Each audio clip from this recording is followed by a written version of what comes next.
In 1969, American psychologist Mary Ainsworth gave developmental psychology a new procedure for studying attachment in infants.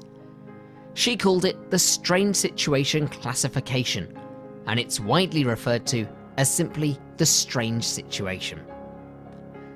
As an adult, you know when you've formed an attachment with someone, you know how it feels, and you know how to express your feelings in words. However, when it comes to babies and young children, they haven't yet developed these skills, and therefore researchers must turn to more subtle techniques, such as the strange situation, which measures the security of an attachment in 1 to 2-year-olds.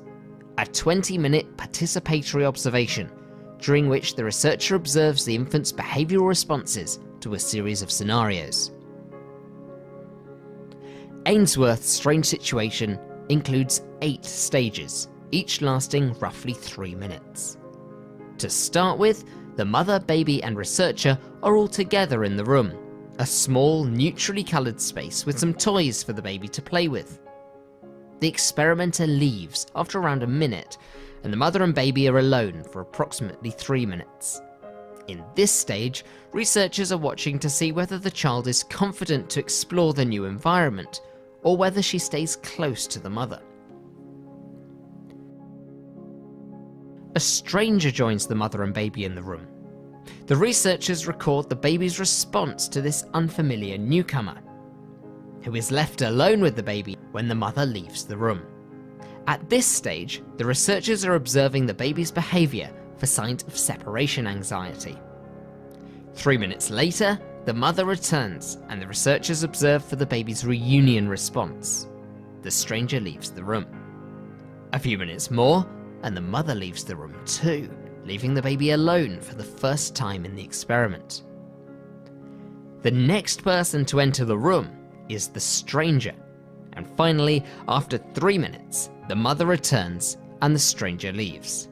All in all, a perfectly strange situation for all involved.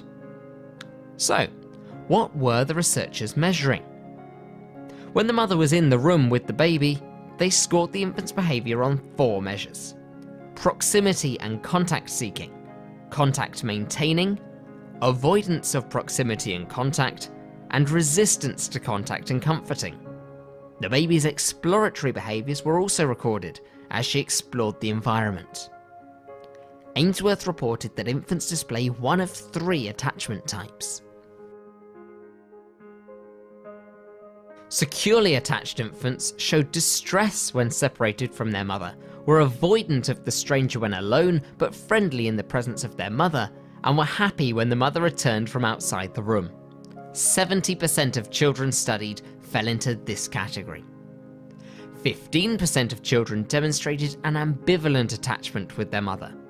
These children showed intense distress when the mother left the room and demonstrated a significant fear of the stranger. When the mother returned to the room, ambivalent children approached the mother but rejected contact. Ainsworth reported that a final 15% had an avoidant attachment style. Such infants show no interest when the mother leaves the room and play happily with the stranger. When the mother returns, avoidant children barely seem to notice. In 1990, Main and Solomon added that a very small percentage were inconsistent in their behaviours and defined this attachment style as disorganised. Ainsworth's caregiver sensitivity hypothesis suggests that differences in infants' attachment styles are dependent on the mother's behaviour towards the baby during a critical period of development.